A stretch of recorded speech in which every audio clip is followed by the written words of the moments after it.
Welcome, everyone, to Dive Talk, episode number 33. This one, it's been a few weeks in the making, I feel like. We've been talking about this DPV class that we were going to do. And humbling. I'm just saying. I was humbled. I really was. Yeah, it didn't go as well as our other courses in the past have been, I would say. That's a safe thing to say. Well, for me, I'm going to say my performance was the problem. Well, for me, it didn't go as well overall, but I want to be clear. What I mean is I've never failed a scuba class like this. Right. My performance was so bad that I was like, yeah, me too. I don't deserve it. Like I knew I failed myself. Absolutely. I agree. I failed, and I've never failed one, and I deserved. For sure. That part, let's set that stage right up front. We deserved not to pass this class. For sure. 100%.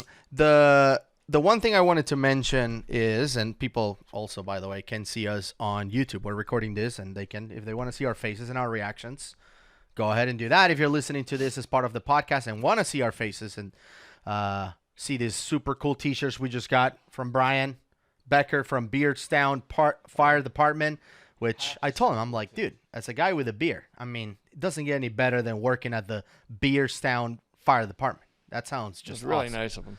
Absolutely. Very nice of Brian. But if they want to see us, go there and check us out on our YouTube channel, Dive Talk. Just search for Dive Talk and they'll find us. But the one thing I wanted to talk about was why we got into DPVs on the first place. So I think we should start with that. Okay. And then talk about the actual class and kind of our future plans as well. Like, what are we going to do now that we failed miserably? Well, we learned, and we're going to improve. Sure. That's what the main theme is for me. Learned what I need to improve on. That's right. So, spoiler alert, we failed. So let's just start with that. But absolutely. Okay, so for me, obviously, I've seen videos and I've even seen divers using DPVs before, especially when you're cave diving. You're so jealous that all these people just swim by you while you're pulling and struggling, right, to swim against the current at places like Genie Springs and Little River and other caves with flow. But the first time I tried one, it was Doug's DPV. We were in a super big cavern, very, very open cavern called Buford Spring. And Doug brought his DPV. We were just there diving for fun. And he was like, he just signaled to me, like, you want to try it? And I'm like, yes. And I immediately went to full speed. And I thought it was the best thing ever. And I remember coming out of that dive, and you were there too. And the first thing wasn't like, how you doing? How you feeling? It was just like, we're buying a DPV immediately. Like I was sold so fast on that thing. I've never tried anything that I said, seriously, I need to get one of these and actually move forward and get it. Yes. Like I think we wrote the check like 2 days later or something. Yes. A few days later, after we decided which one was it that we were going to get. Yes. How was it for you? Do you have any experience before Buford? My experience was I've rode one before at Interspace a few years ago. They were letting us try some. Interspace had some, and they would have this famous run you could do from one place to the other in the ocean. It's pretty much a straight run on it. A lot of fun. Not too much experience besides that, so I was pretty inexperienced on it as well.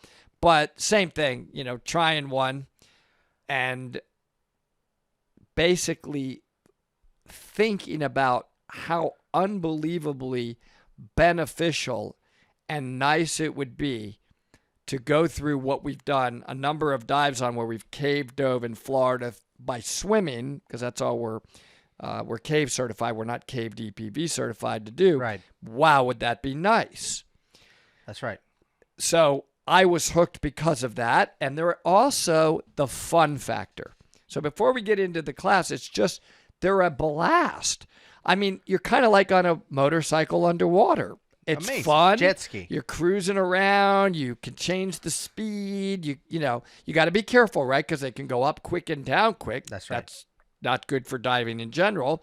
So there's a lot to learn. But when you're just on one, driving around for fun, you're not really performing any skills. Nothing's going wrong. You're not having to tow anybody. You're not going through any tight areas. Yeah. You don't have to swim out a broken one. You don't have to multitask while having one on you. Your buoyancy doesn't really have to be all that good at just playing around. Yeah. Until a class. That's right. Then the humbling is now what we're going to head into. Yep. So after we tried, I think we tried a black tip piranha was the DPV that we tried. Yeah, it was. So I started looking into DPVs for us to get, and we, of course, we didn't have to get the same one, but we both have the same mentality of let's get the best one. Yeah, I think it's, I mean, after using it and you researching it, I think it's one of the best ones. Yeah. So we started looking and stuff, and I think originally we were leaning towards the subgravity DPVs, but one of our friends and his wife both have the Seacraft DPVs, which are comparable in terms of pricing. The Seacraft a little bit more expensive, and after talking to him, he said, I think that, for what you guys want to do, the Seacraft would be a better fit. So I wasn't even thinking about Seacraft at that point. But then we started doing some pretty tough research about Seacraft, and we realized that he was right. In every sense of the way, it was a better fit for us. Yeah.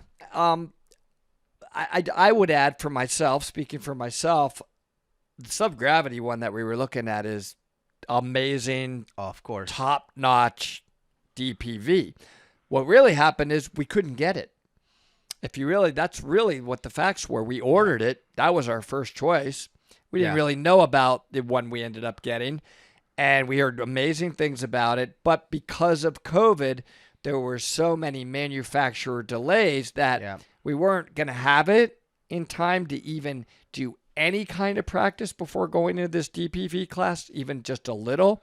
So we were able to ask them, look, it's not going to happen in time. Is it okay if we switch to a different one so at least we can try it before the class? Right. And that ended up getting us to the Seacraft, which is also another top-notch DPV. That's right. And that's kind of how we ended up with the Seacraft. Yep. The subgravities are made in Germany. They're top-notch. Like everything pretty much made in Germany is ridiculously in terms of good quality and all of that. But I do remember as soon as we started looking, and they were comparable in like speed and thrust and all that stuff. Yep. But as soon as we started looking, and I told you that the subgravity reference RS, which is the one we were buying, weighted 45 pounds versus the Future 1000, which is the one we have, the Seacraft, the weight's 35. You were like, that's it. Because for me, that does matter. 10 pounds, it's a big difference when you're talking about 45 versus 35. Now, it may not be 10-pound differential in the water. Of course, that changes because of the amount of displacement that they each do. They can displace off a lot of their weight. That's Archimedes' principle. So what they weigh different on land doesn't necessarily equate to how they weigh differently in the water. But for me, I happen to be super sensitive to weight.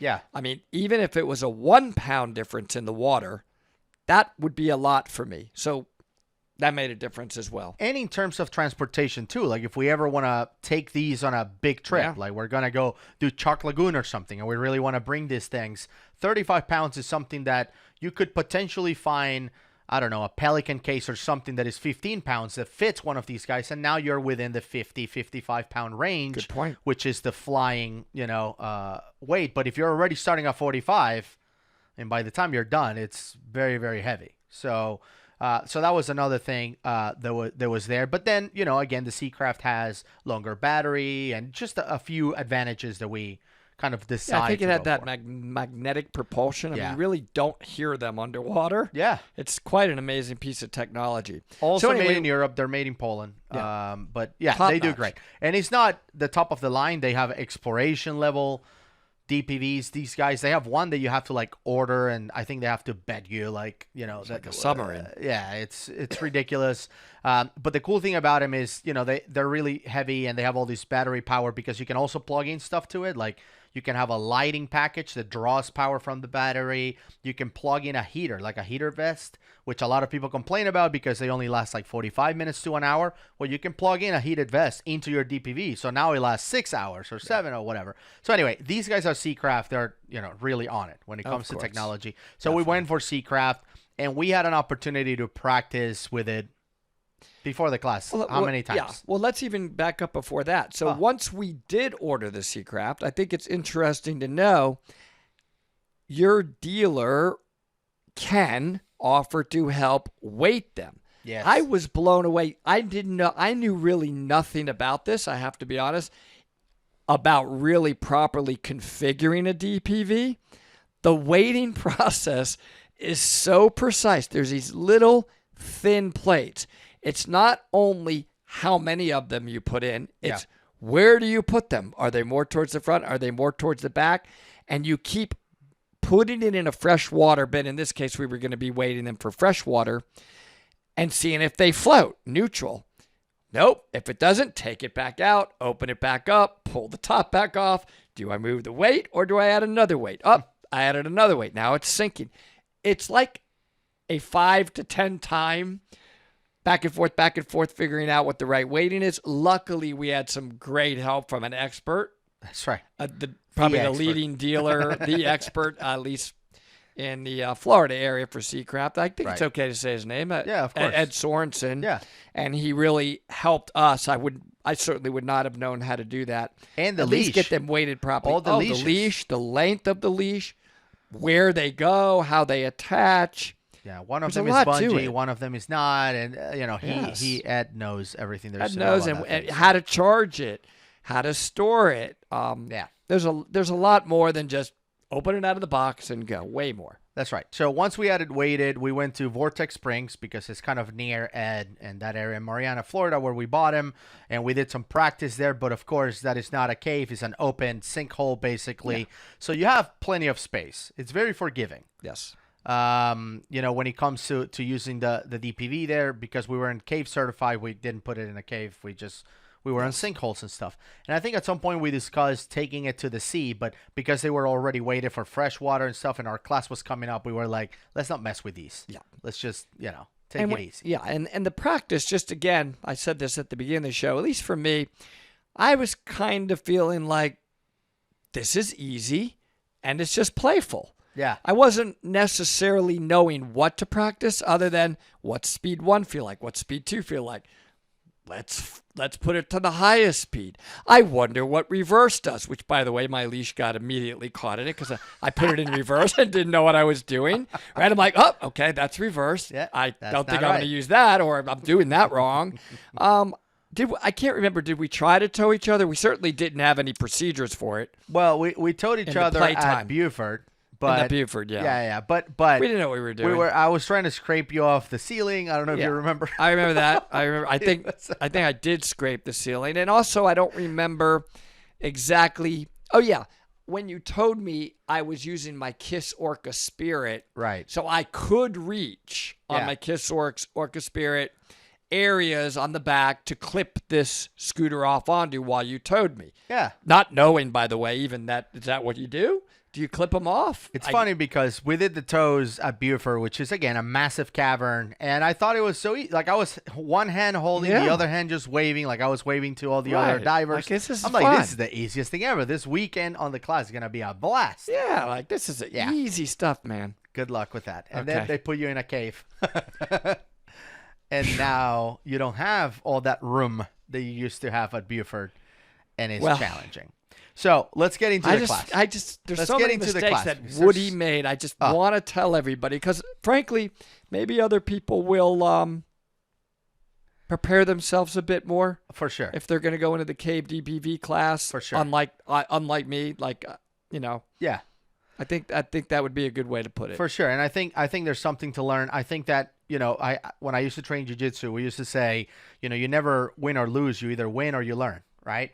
And I think that this class was a good example of that. That's a great point, Gus. Because I learned so much about things that I need to work on without the DPV. So then I me can too. introduce a DPV into the mix. Perfectly said. I have There's a nothing lot to of add to that. multitasking. That's So perfectly said. Let's talk about the class. The class was 3 days, right? Which for me, it was like, I feel like in one day we can learn everything there's to learn about Right, this. going DPV. into it, you're like, Of course. what's the big deal? Because I'm an ignorant about this stuff. Yes. So we had 3 days, and I'm like, including classroom. Yes. Remember, we had a classroom session. we had a classroom session. You got to do a lot of gas planning. We don't have to For discuss sure. the whole classroom portion, Of but course, we're not going to give I thought- all of that away. But I thought the instructor throughout was very good, by the way. And this instructor did a very good job of the classroom portion because they make you aware, hey, guys, now you're going to be using a DPV that can take you back into a cave very fast. Do you got enough gas to swim it out? Yeah. Not just yours, but what about your buddies as well? So you got to think about, we've got a lot of additional planning to do now that we're also going to be using a DPV in a cave. That's kind of the theme of the class. For sure. The academic portion. I kind of enjoyed that. By the way, I'll say the name. Marissa Ecker was our instructor from Hidden Worlds. I kind of enjoy the fact that Marissa... She was badass. She's awesome. I kind of enjoy that Marissa was like, we're going to practice worst case scenario. Like, real was great. Worst case, like this is never going to happen, where both your DPVs and both your rebreathers will fail at the deepest point of the cave. The chances of that happening is like winning the lottery 2 weekends in a row. But we're going to do it like the worst thing just happened. Absolutely. Ever. That was such the right thing to do. Because that was awesome. And I she think, left it up to us as Yeah. well. Like, for example, she said, so today we're going to bail out. So you're not going to be on the rebreather anymore. Right. And you're going to swim your DPVs out like they stop working, which is, again, worst case scenario. Where do you want to do it from? She kind of put it on us to... I remember me and you sort of having a little bickering on this. You remember? Yes, because I was a little bit ignorant. I mean, I'm going to defend myself here. I was like, I don't know, a couple thousand feet back. And you were like, that's a long way. And I'm like, what's the big deal? We're going to swim it out. See, this is the ignorance. No. But you were right. But you were right. Because what I said was, I'm more of a realist person. So I'm like, the fact that both things are broken, it's already pretty unreal. And on top of that we're going to swim from the deepest penetration in the cave is triple unreal. So I don't know. Let's do 1,000 feet. That was just like a round number. 1,000 feet of swim within the cave gives us the chance to experience how it is to swim this thing out and be on a bailout. Yes. And you were like, no, let's do 2,000. Big shot. Right, Mr. Big Shot. Let's do 2,000. But on that one, I don't want to speak for our instructor. Yeah, we actually did that one okay. This may have been one of the only things the only skills we were did decent okay. At. That was a skill that I think she would probably agree. Like, okay, you guys need to work on your trim and buoyancy more. I remember her saying that, but you guys did that okay. We're going to go into day 2. So I'd like to see better. Rightfully, you're in a cave already. I'd like to see better trim and buoyancy. I mean, she was giving really good feedback the whole time, frankly. We so anyway, we went all the way to Bottle Stage Rock, which is 1,800 feet inside the cave. Yeah. And that's when she was like, okay, just turn around. Because the 2,000 marker is like buried in the sand in the middle of the path. Right. The Stage Bottle Rock is like a very well-known, like even the arrow at Stage Bottle Rock is red instead of yellow or white like the other ones. Yeah. So it's like a landmark inside of Ginny Springs, inside of the Devil's system. So anyway, at that point we go out, and you're with the flow. Of course, it's a spring, so you have the flow helping take you out. Yep. And they're neutral. Yep. Ish. I could have on mine. I felt like it was a little floaty. Yeah. And I think I may have that evening added actually a little weight, if I recall, just because I felt like mine was creeping up on me. So I bailed out. You bailed out. DPVs off. Both of them off. Got to cut them. And we swim them out. On the way out, I started thinking about. I remember asking Marissa this. I said, look, if I was bailing out for real, how would you breathe these tanks? So just for those of you watching or listening to this, when we cave dive, we dive with 2 extra tanks side mounted. Mm-hmm. And those tanks are only used for bailout reasons. Like our rebreather stops working, we bail out into these tanks. They're also used for like adding air to the wing or, to add air to your dry suit. But that is minimal compared to the real purpose, which is your rebreather stop working, you have to bail out, which means we go on a regular open circuit with tanks and we swim out, do our deco. By the way, I'm just remembering now that you're saying that, I believe we calculated our sack rate on this particular swim out as well. Correct. Which was also another humbling experience. That's right. I remember saying before it, I have a really low sack rate. You know what? 0.1. It was not that low. It wasn't 0.1. It was not even close. And that reminded us mine either. don't be shy about the amount of gas that you take back in a cave, because even in a class when you're only simulating that both DPVs broke and you got to swim them out, you're going to breathe heavier, or at least I did. I mean, I think that's natural. So I was humbled. That was one of many humbling moments for me, but that was humbling. Yeah. So so on the way back, so I asked Marissa, like, how do I, if I bail out, how do I breathe these tanks down? Like, do I do a couple breaths on each? How do I do it? And she was like, just breathe like 500 PSI at a time, like 500 PSI of this, then 500 PSI of that. But on the way back, I said, I wonder, because we're doing sack rate and stuff, it will be easier to calculate with the left tank, because on my left tank, I actually have a transmitter and an SPG. I have them both. Yeah. So the transmitter is connected to the Perdix. The Perdix obviously can tell me a sack rate to the second, right? I can go on a time frame and I can say, starting here when I bail out to here when I'm done with a dive, what was my sack rate? So I said, I'm just gonna breathe the left tank. I'm not even gonna touch the right tank. I remember that you did that. Yeah. And did you? I don't remember. Did you feel any kind of imbalance because of that? That was another thing I wanted to test. It's like, will I actually feel it? Because my low pressure 85 steel tanks that I take in caves, they're so heavy. I mean, they're huge. So I'm like, will it really make a difference, right? So I wanted to do it, and towards the end, when I had like 1,000 PSI, I can tell that I'm lopsided. I'm tilted. But anyway, I finished the whole dive. On that one, I actually did alternate. Yeah, I did. I went back and forth though. And it's a deep cave. It's about 100 feet. Yeah. I was sort of trying to time it, how much from each one. So I did alternate. 30 meters. I learned some things about if you are going to have two regulators, maybe you want both around your neck. That was a really cool suggestion of smart suggestion of Marissa, I think. Yeah. So that's one of the things I learned about as well. That's true. I remember her telling me that, and that was interesting. Yeah, for sure. So anyway, I swam out. I still had like 700 or 800 PSI on the left tank. So it was plenty just with one tank to bail out from 2,000 feet, swimming a DPV out. So I felt pretty confident that like if I had to bail out from 3,000 even with both tanks, I would be able to make it. We would have had for enough sure. gas. And we had air on those tanks on day one. Later on, we went and swapped it for Nitrox 32. Which would have made deco even shorter. Deco. But I'll tell you, it absolutely made you appreciate having that 100% oxygen at the deco stop. For sure. I mean, I know that sounds ridiculous, but if you're cave diving and you got to bail out, you better put 100%, enough 100% oxygen for both divers. That's right. I remember that lesson also from Marissa. Like maybe you should each be able to control and carry your own O2 bottles and control and clip them off. Yeah. We'll get to that skill that I did not do well on.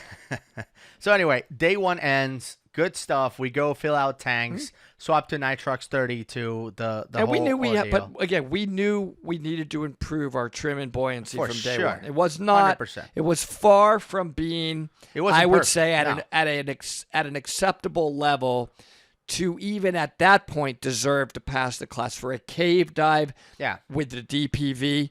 We were not there. I was humbled by that. I was like, for sure. Now, in my case, I just want to add one more fact for me. I also made another mistake. I had recently switched my Sidewinder to a Katana 2 and reconfigured the whole Katana 2. And I think, I've been trying to think about it, before that I had only used it one time. That was a mistake. Okay? This is not the time to go into a cave DPV class with a relatively or brand new rebreather configuration on top of everything else. Bad mistake. I was having some other issues with my dry suit on day one. It was leaking, not flooding. It did ultimately flood later in the class. We'll get to that. So for me, Woody, dumb, right? No, go if you're going to use a DPV in a cave. Lesson that Woody learned is be very proficient on the gear that you're going to use already before going on a DPV in a cave. That's a lesson to Woody. And I think that's a good lesson for any class. Definitely. Right? You're taking a night diving class. You don't want that first night dive that you're going to do for your class to be the time you're testing your brand new light. Yes. You want to go in with stuff that you're familiar with, that you have tested before, but especially if you're in an overhead environment. My wrong thought on that was, since my goal is to be able to dive mostly on this Katana 2 and Sidewinder, Might as well start. I might as well learn on the DPV and practice on that and learn on that. That's a mistake. Bad mistake. That's a mistake. I should have been proficient already on that rig without a DPV going into the class. So for sure. Big lesson on day one. All right. So I think that first day, my favorite part was going in on the DPV. First, I'm in a cave. Yep. For me, we Absolute went through the blast. devil's ear, which is always a challenge for me. I'm always pulling. My Yes. weight is hard. This time, I just put that thing on 4 or 5 and just zzz. And Marissa Here we showed go. us how to use the DPV and tie off her reel down there. Of course, she does it effortlessly, and we're Yeah, watching. I'm like, yeah, boy, if I have to do this. I was already nervous watching her. Like, I'm not even going to be close to doing it like her. But it was Yes. so much fun finally Oh, going my through God. that ear, and you just hit the button. You could even set the speed where you're just hovering. Yeah. Like it's not the flow's not pushing you out. That was so an amazing feeling and moment. And then how about when we first went into the cave with it? We're out of the ear and we're just into the main part, the gallery. gallery, yeah. And then we're going to the lips and Yeah. the keyhole. Wow. When- Amazing. In the past, when I did those dives, by the time I get to the lips, I'm a little winded. Like, I'm not tired. Definitely. But I'm like, No, you oh feel my it. God. Like, Absolutely. this is, I'm working hard Yes. to get here. This time on the DPV, I'm like, is this the lips already? Like 30 seconds I we couldn't were in. believe it. It's amazing. That what you just okay, I'm honing in on what you just said. That was amazing. I remember thinking, we're at the lips. It's Like, unbelievable. wait a second. That's like 20 minutes usually. I'm going to Yes. say a good 15 for Of sure. hard and work. I will say 15 is if you're working pretty hard. Yeah. I don't remember. How long did it take us? Like a few minutes? seconds. Nothing. It was so nothing. fast. That was like, wow. That was a wow moment. I remember that. I almost hugged my DPV like I know, right there. I know. Just like, oh, I know. I love you. This is the best. I know. I can't wait to earn the right to Totally be able to worth use it in there. I can't. So anyway, so that was my favorite moment of day one. So next day we show up, we do a plan based on our sack rate, which we calculated the Yeah. day before. Yeah. We find out that we can safely. You carry smaller tanks than me. Yeah. We can safely penetrate more than 3,000 feet instead of 2,000 like we Yeah. originally thought. Yep. That's what it So was. we make a plan to do a dive all the way to 2,900 feet. Mhm. And for me, by the way, that's the furthest I've ever been back in Jenny. We've never passed 2,000. Never been close to that far back. Yep. And the cave looks amazing. Oh, Back, man, you know, that thing really changes. and after it's like so cool. 2,400 or whatever. You remember it had like becomes more black, like Yeah. black on the rocks. I wonder if amazing. that's just because there's not a lot of people back there. I doubt it, but Do you think it? You think that I think it's part? just the geology. Do you really? I was just Yeah. wondering. I wonder if it's just because not that many divers have been back in that part of the cave. I have no because idea, of- but I it's mean, cool. It's whatever. different. It's, really like neat. another cave. So anyway, Marissa says, okay, Gus, I want you to lead this one. Yeah. So I was the leader on this one. And you did the real work as well. And I did the real work, Primary, which was everything. not pretty. I felt like Police Academy of cave boy, diving. you did it a was lot better than I I don't know if you've would ever have watched done. those movies, but it was ridiculous. I never even got to that point, by the way. I never even got to the point where I was qualified to try it. So she's like, you do the real work. So I put the DPV between my legs. I didn't realize how much I used my legs when setting up lines. So I'm like squeezing the DPV between my legs and trying to just use my hands. But how do you pull with your hands if you have this massive reel in your hand? Like it was it was hard. Don't you think that's where the humbling comes of, man, now my legs, I've really got to be honest with my legs. I can't really use them effectively. So I got to be able to be neutral and in good trim. Yeah. With flow and the DPV. That's not easy. I mean, I'm not even close to being able to do that. Yeah, that was tough. So anyway, I set up the line and I didn't do it right. I didn't do a good job at all. To the point that Marissa later on went and moved it. Like she's like that wasn't all the way right. So anyway, she went back and redid it, which is great. I think you may have gone over somebody's line. You're always supposed to go or under. right next. Yeah, So it's a lot to think about. I messed it up. So anyway, so we go in and I start, and at the beginning it was pretty good. We went through the gallery, the lips, we started driving, keyhole, all that stuff. Navigation was good. I was really excited because I had just installed some lights on the DPV and I was leading, and the lights were epic. Like those things are awesome. I was I was second, and Marissa was third. And so far, you were second. I was okay. The funny thing about that dive is that I don't know if it was the day before or whatever. We were talking about how you never know how you're gonna react when like an emergency happens. Yeah. When you have to bail out for real. Like how are you gonna react and all of that?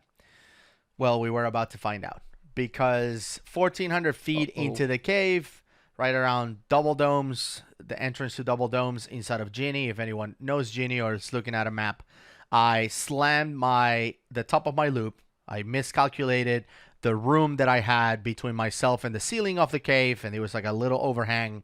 Buoyancy and control problems.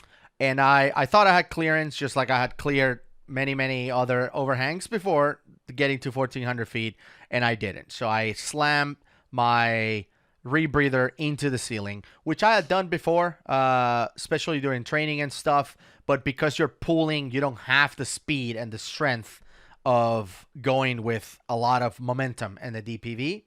And I pretty much tore a hole on my loop. Yes. And before we get to the hole, that's going to be an interesting moment. Yeah.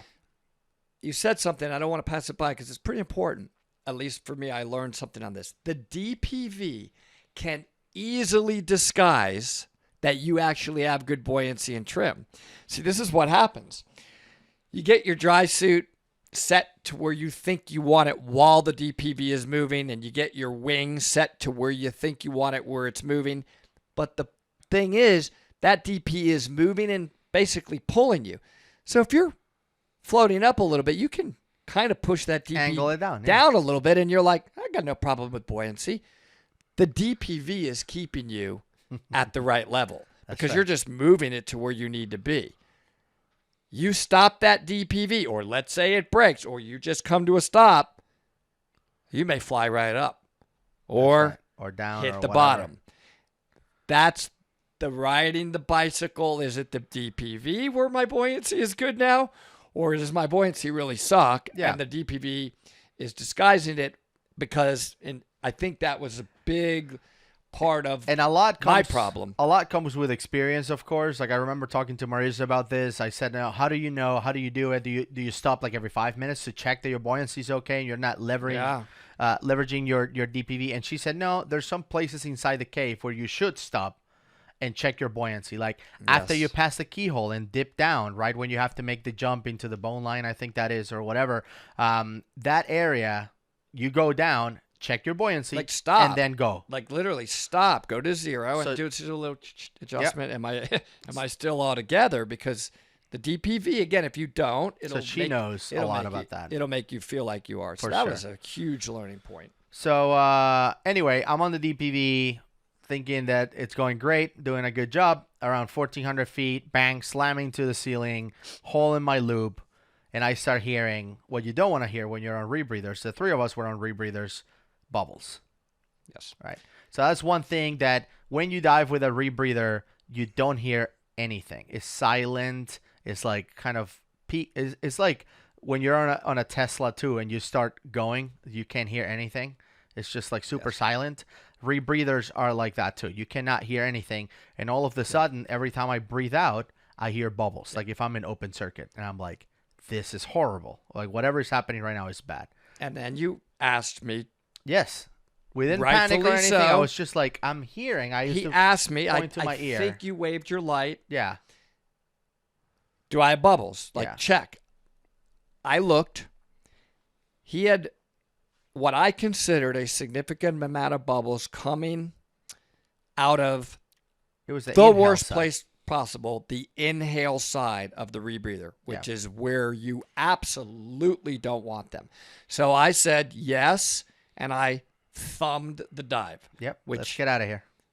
So far, I was okay. Yep. Now here's where I made a mistake. The absolute mistake right at this moment. Now Marissa wanted to double check. Yeah, she was like, let me She see was what's like, happening. boom, yep, guys, you're right. Up. Thumb the dive. Get out of here. She agreed immediately as the instructor. We're out of here. Yep. No problem. I did not bail out immediately because my rebreather felt fine, even though it was making bubbles and losing some loop volume, meaning it was losing internal air. I just kept adding air, and I was just very, very mindful of it. I kept touching my bailout regulator. Okay, it's right here. Just constantly just being very mindful about it. But again, I made a conscious decision to stay on the loop as long as possible, to not start breathing our bailout gas immediately. But on the way back, this is what you mentioned, the mistake. Yeah, when we started heading out. I liked my mistake. Yeah. I'm like, I start taking the lead. Yeah. Mistake, Woody. I mean, you're a trained cave diver. Right. The person who has the problem should always be in the front. I don't know what hit me. Maybe that's because it was a real problem. So that's how quickly a mistake can happen in a cave, right? All of a sudden I start leading out, thinking I'll lead out, forget all my cave training, and he'll just follow me, and that made no sense. Right. So Gus was immediately on that, like, hey, and he actually communicated. I could hear him like, no, I need to lead or something like that. I'm like, Yeah. oh, like slap my yes. Like I hit my head like, whoa, Woody. So of course I immediately then let him lead out because he's supposed to lead out. And he led out. And I think it was a little faster than you would normally have gone. Right. And that was an observation Right. that says, you really don't want to have any kind of reaction if you don't need to. He was fine. He had his bailout gas. So that's what bothers me about there that may have whole been some thing. constructive and proper constructive criticism. Hey, let me describe what happened. You So- describe it. Yeah. So anyway, I have this hole in the rebreather, which is the worst thing. It's like having a hole on your hose if you're in open circuit. It's a bad thing. So I start heading out. Again, you start heading first, and I'm like, hey, I go. I think I remember I said, I go. Then I just went in front of you. Yeah, but glad you did that. But as I was pushing in, I was on 5 or 6 or whatever the speed was, and I never reduced it on the way out. The problem with Ginny is that Ginny is a spring, which means it's pushing you out. You're going against a river, literally, swimming into it, but then with the river on the way back. And I kept the same speed, so I was just flying out, right, on 6, just going super fast It was on the pretty way fast out. because I had to. What I I had to bump regret, up. what I regret from that was that I wasn't panicked, and there was nothing to be afraid of. Like, I was still in the loop. I haven't even touched my tanks. Yeah, you did a Which great the job day of knowing before- I'm okay. I mean, you didn't feel enough gurgling to feel the But listen need. how bad this was. The day before this, we had a broken rebreather, which I didn't have when I made the hole on it. We had a broken DPV, quote unquote broken DPV, These are from simulated. 1800. This time around, I had a rebreather that was still kind of working, even though it was bubbling. I was still breathing out of it. My DPV was working, and I had 2 full tanks, which I didn't even breathe 1 tank the day before when I had to swim it manually. So the lessons from the day before taught me that there was no point in rushing at all, especially because I had a working DPV and a semi-working rebreather at that point. I should have slowed down tremendously, and that's the lesson I learned from that real bailout. Yeah. So I went too fast on the way out. I think there were a couple of instances where I kind of lost where the line was, and all of a sudden I'm like, wait, the line is over there. Okay, and then I had to correct myself. We waved you. Yeah, and correct we were myself waving from behind for because you no veered off. reason. There was no need for it because it was just, so dumb. The goal, it could have stayed right on the main line. Of course. But I think this is it's okay. It sort of shows you say no reason, but even when you feel calm, I think you probably internally felt calm. For sure. That's how quickly the brain, when you are dealing with even one little problem, can just in a second lose track of something and get confused. Yeah. But those kinds of errors, and that's not a good word, those kind of mishaps in a cave can be unforgiving. Yeah. In fact, they can cost you your life. So That's right. in a class, an evaluator has to take that pretty seriously. Of course. Those are not things that you can overlook and not consider addressable. For sure. And I'm glad she addressed it. Just like mine, where I totally took the lead. Right. That's a problem. Yeah. And so anyway, back on the line, right around, I think 500 feet, I start hearing gurgling on my loop. And I'm like, I'm about to get a caustic cocktail. That's what I thought.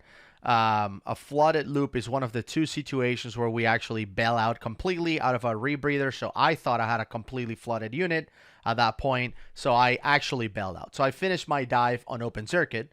Yep. And then, which was funny, is later on when I opened my rebreather, I wasn't flooded. It was perfectly fine. It was dry. There was a lot of water in the counter lungs, but it didn't flood completely. It didn't come up through the sorb and cause you to have a caustic. Correct. That's really dangerous. Correct. It wasn't a full flood. But before we came out, you were trying to be helpful. So here's another moment of a Woody.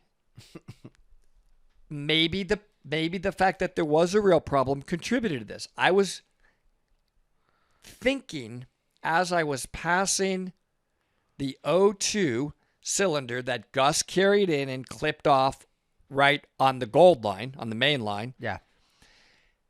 Should I pick this up? I remember thinking that. Like, he's got a problem. Or should I just stay with him all the way up until he gets to the deco stop at 20 feet, and then he's okay, and then go back down and get it? I remember, because I've been thinking about this over and over, and I remember thinking in that 5-second decision, I don't know, I had a moment of I'm not sure, you know what? I'm in a class, I'm going to pick it up. Yeah. Picked up the wrong one. That's how quickly you could, do you understand? I could kill another team. No, but they don't all look the same. Right. Ours had a distinguishable green valve that you put on. Yeah. Ours was clearly put on the gold line. Yeah. And I pick up one not on the gold line, not with a green, distinguishable black. Yeah. And it was clipped off on somebody else's line. Yeah. So that thinking about it moment and then actually picking up somebody else's who would be expecting it to be there. Yeah. If they had a problem, could kill another team. Yeah. Now, that's not, you can't not address that. You can't take it lightly. An instructor says, listen, that's a major principle of cave diving. Yes, I was trying to be helpful. She caught you very early. It's not like we exited or whatever. She wasn't confused. It was me that was confused. She was immediately on it. I just want to make sure, because people listening to this, it's not like you took the tank all the way out. She was like, what? That's not ours. She's talking underwater. Grabbed it from me, said, stop. Yeah. Put it back. Then we went back up and hung out with Gus. Now, would we have gotten the 20-foot line, and would Gus have seen it and Gus say, that's not ours? And then I could have swam back that, and then I would have put it back. All of that's possible. Yeah. But this shouldn't happen. Have happened, so sure. I consider my error a major error. Yeah. At that point, I really don't feel like I need more practice. If that kind of stuff is happening, those mishaps, maybe I need to. What I learned from that is, you know what? I need to be more times, I need to be the guy carrying in the O2 and setting it and paying much closer attention to where our O2 is, what it looks like, and frankly, maybe having my own O2 bottle. I absolutely have learned that, just like you said, what you learned on yours. Right. So you know what? I learned. I guarantee you the next time we put in an O2 bottle, I'll have like mental frigging snapshots of it, where it is, what it looked like. It won't happen again. But it happened in a class. Anyway, we came out. I don't mean to drag this forever. No, but we came out, made a lot of mistakes. Again, it was the first time I had a real situation where I had to bail out. And we completed that. So whatever. We made some mistakes. I understood that. The idea was to come back the next day after thinking about what we had done and me repairing my broken rebreather, come back the next day and execute the same dive again. Go back to 2900, some exercises. With clear briefing. We were Yes. given clear instructions on what to do. And the reason I'm saying this is because another mishap by me is I was just, at that point, fried. Yeah. I was fragile. Now, before you get to that next day, I want to Yeah. say one other mistake of mine that I haven't said to you yet. I was already leaking in that dry suit on day 2 a good bit more than day 1. So I started thinking about, what should I do? And I remember saying to myself, you can live with this. It's not that much additional water going into that dry suit, and it's going to blow the whole class. I mean, we'd have to I don't have an alternative. I don't have another dry suit. I can't repair this dry suit within 24 hours. Right. Gus wants to finish this class. I don't want to be the disappointer. Right. Be the disappointer. No shame on that. Do not do what I did, because the second day, that leak was, I had like a gallon of water in each foot, and it destroyed my buoyancy. I could not get comfortable at all. Yeah. In, out, stopping. I mean, I remember saying, what is going on? Yeah. And you can't really feel in a dry suit, if you've never done it before, exactly where the water is. It's sort of weird. Yeah. It's hard to feel if you're wet when you're in a dry suit. When I took that thing off at the end of day 3, I poured it upside down. I'm like, Gallons of water. gallon. And when I stepped out and I could feel the water around my feet. But you know what? I shouldn't have done day 3. I should have just said, look, guys, Right. I can't. you do guys continue. I'm leaking. I'm not already feeling that comfortable in the katana. One side of the canister was not enabling me to reach. By the way, another Woody problem. I wasn't able to reach all the way back. I just wasn't comfortable in the gear. Oh. That's on me. You call that dive on yourself. You wanted to keep pushing. I wanted to keep pushing. I Yeah. didn't want to disappoint. Yeah. I didn't want to fail. You didn't want to fail you. Yeah. Didn't And want to disappoint. I That's feel like wrong. I would have done the same. That's wrong, though. Yeah. So that's feel what our like- dive talks about. Let's just learn from this. Don't. You know what? There'll be another class. Yeah. There'll be more opportunity to practice. There'll be another day. Yeah. And I paid the price for it, because on day 3, I tore my loop. Yeah. I mean, if it wasn't bad enough that you tore your loop on day 3, I'm now in the lead. I'm out of control, coming out, hitting the roof Yeah.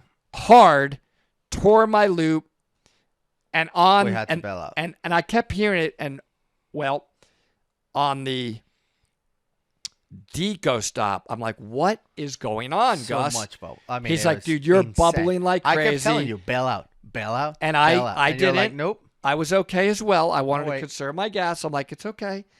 I wasn't caustic. I was looking at everything. Yep, I acknowledge I have a leak. Now, mine happened to be on the exhale side. Which is not If as it's bad. going to be better, it'd be better to be on that side. Yeah.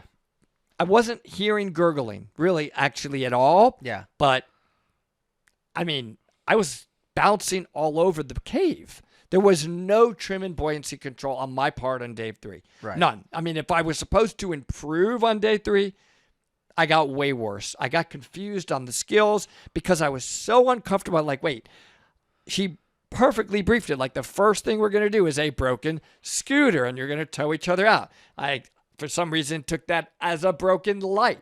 Not because she wasn't clear, because I'm just like, well, I don't know. I'm just Yeah. playing around. So I grab a light. I'm like, look at me. I got the skill right. Nope, wrong skill. So listen, Your light's we fine. got to the point where you set another jump reel, Yeah. but I was struggling so much at that point, and I really am thankful to her.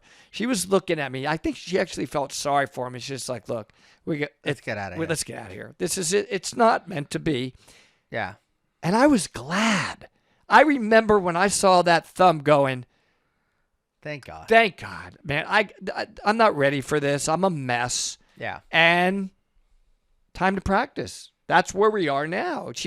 She did a great job of being an instructor that knew how to say, we got When it was time problems, to stop, and for it's sure. time to stop. That was awesome. And she she was like, here are my recommendations on things to practice Yes. without the DPV, things to practice with the DPV. Like, she was very She was thorough great. about that. So anyway, we because your problems are related to both the katana and how that's set up and the DPV, which we got from Ed. And I had a leaking also- dry suit, which I'm throwing and away. the leaking dry suit. I have another one Ed coming. happens to be the co-creator of the Katana 2 as well. Yeah. So we're going to go and spend some days with Ed and just practice some more. And when, I remember when we emailed him, he's like, I wanted to describe what was going on with me, and I summarized it in one word. Yeah. I suck on the Katana 2 and a DPV. That's right. He's like, well, it sounds like we have a lot of work to do, Yeah. and we will. The thing about, though, Gus and I like this about us, Gus, is remember the Terminator? We'll be back. Yeah. Oh, it's happening. And we will have good trim and buoyancy. And we will get all the skills right. We will practice enough to where we will earn the right to cave dive with a DPV. That's right. And then I'll feel good about it. Yeah. And that's what we learned. That's right. And Yeah. I remember a few people, that knew that we didn't do well in the class, that it was a disaster, quite frankly, performance from our perspective. They were like, why would you guys want to talk about this? Like, No. you have a channel that talks about diving, Yeah, I learned a and where lot. you guys are experts, No. expert divers and instructors. Why would you publicly come out and acknowledge the fact that you were terrible in Yes. something involving diving? And I think we both agree that because that happened is because we need to record this thing. No question. I think that, look, I really believe that if we both did great on that class and got our cards, we wouldn't have an episode about DPV training. We would have been like, Yeah. we just went, we got certified. We would have thought it cool. was no big deal. Yeah. And, we even mistakenly may have gotten on here and incorrectly informed people that, no, yeah, if you cave diver, adding the DPV is not really that difficult. It shouldn't be. You're only going to do a couple of things. But Yeah. it is a lot. I mean, yeah. it's a lot. So I mean, there were some Learn skills from we us. didn't get to do that I was like, if we struggle with these ones, Oh, yeah. these harder ones where we're like air sharing, no lights, a lot of Br- things I can go mean, wround, man. I mean, it would have been. I didn't even talk about my toe when I was towing you out. I had so much water in my feet. I was basically like this. Boom. And I was kicking Gus. He was like kicking him so hard, dragging him to the roof because I could not turn the DPV back down. Between the weight on my feet of my water in my Flooded. dry suit, Gus's additional weight, I'm just telling you guys that was I'm hard, not yeah. even saying all of the things that I did So then wrong. Melissa swap us, and I just Yeah, felt like I had a Melissa's like, remora, yeah, yeah. like with you. Yeah. I was towing you, and I'm like, oh, It was beautiful. I have a remora No, back you there. did beautiful with that. Yeah, Perfect. that was so You were. easy. Yeah, you were overall. You were. But better. I'm like you were over better. 300 pounds with all of Yeah, that no, gear but and still, tanks that and all shouldn't that matter. Yeah, stuff. but that shouldn't matter. It's You it's a lot to tow for yeah, sure. But listen, I hope I want people to learn from this episode. I gave some very Yes. important messages that I learned from. I will not dive with gear that I'm not comfortable in or malfunctioned gear in a class, not in a class, whatever. There's going to be some missed times that are really going to be painful to have to walk away from, and you're going to be always better off walking away from it. For sure. For sure. Absolutely. Well, that is our DPV experience from a couple weeks ago. Yeah. We Can't wanted wait to to- share that with everyone. Yeah. Thank you for listening to the show. I think it was a great one, actually. Everyone can learn from this. Don't forget that this episode is also available on YouTube. You can see both of our faces talk about this thing. And we're giving away lights, of course, as part of our YouTube channel. Well, depending on when they're listening to this. If you're listening to this Okay. after we got 2,500 subscribers, we've already given away Wow. everything. That would happen quickly if we get that. That's going to happen quickly. So, Awesome. yeah, thank you so much, everyone, for tuning in to another episode of Dive Talk. If you have any questions or comments, we've been getting a lot of requests for reaction videos and stuff like that Okay. through our email, info@divetalkmedia.com. Yeah, we're always happy to answer questions and approach different, issues and things like that people ask us about. A couple of people interested in taking classes with us. As well, that was kind of cool. Oh, cool. Regular Okay. open circuit, courses and stuff. Yeah. So yeah, any comments or questions, anything you have, just email us info@divetalkmedia.com. Great. And we'll get back to you. But other than that, just dive safely, right? Safe diving. Thanks for listening.